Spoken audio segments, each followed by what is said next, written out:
കൈക്കൂലി കേസിൽ അറസ്റ്റിലായ Palakkad Palakkayam village field assistant Suresh കുമാറിനെ സർവീസിൽ നിന്നും പുറത്താക്കി.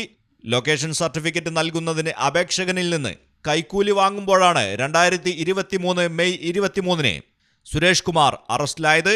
വകുപ്പ് തല അന്വേഷണത്തിനൊടുവിലാണ് പുറത്താക്കാൻ തീരുമാനിച്ചത്. സുരേഷ് കുമാറിന്റെ പ്രവൃത്തി റവന്യൂ വകുപ്പിനാകെ നാണക്കേടുണ്ടാക്കിയെന്ന് റിപ്പോർട്ടിൽ പറയുന്നു. ഇയാളുടെ താമസ സ്ഥലത്ത് നിന്ന് 1 കോടി രൂപ കണ്ടെത്തിയിരുന്നു. വില്ലേജ് അസിസ്റ്റന്റ് സുരേഷ് കുമാർ കണക്ക് പറഞ്ഞ് കൈക്കൂലി വാങ്ങിയിരുന്നതായി നാട്ടുകാർ സാക്ഷ്യപ്പെടുത്തിയിരുന്നു. പലരിൽ നിന്നും കൈപ്പറ്റിയത് 500 മുതൽ 10,000 രൂപ വരെയാണ്. കൈക്കൂലിയായി പൈസ മാത്രമല്ല, കുടംപുളിയും തേനും വരെ കൈപ്പറ്റിയിരുന്നതായി വിജിലൻസ് കണ്ടെത്തിയിരുന്നു. തിരുവനന്തപുരം സ്വദേശിയാണ് സുരേഷ് കുമാർ. മണ്ണാർക്കാട് തഹസിൽദാരുടെ നേതൃത്വത്തിൽ പാലക്കയം വില്ലേജ് ഓഫീസിൽ പരിശോധന നടത്തിയതിൽ നിന്നും പണമല്ലാതെ കൈക്കൂലിയായി വാങ്ങിയ പല വസ്തുക്കളും ഉദ്യോഗസ്ഥർ കണ്ടെത്തിയിരുന്നു.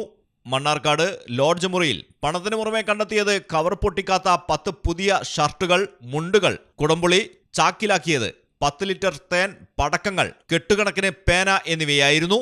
കൈക്കൂലിയായി പണം മാത്രമല്ല, എന്തു കിട്ടിയാലും സുരേഷ് കുമാർ കൈപ്പറ്റിയിരുന്നുവെന്ന നിഗമനത്തിലാണ് പരിശോധനയ്ക്കൊടുവിൽ വിജിലൻസ് എത്തിച്ചേർന്നത്.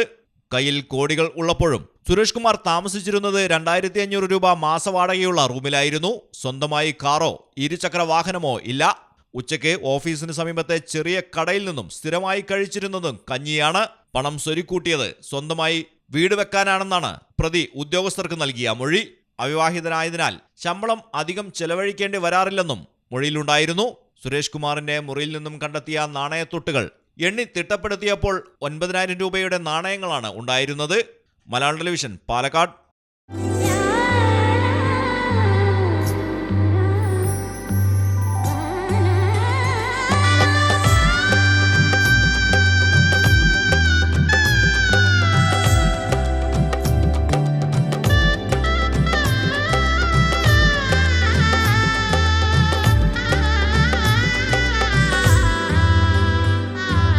Celebrate the moments of colors.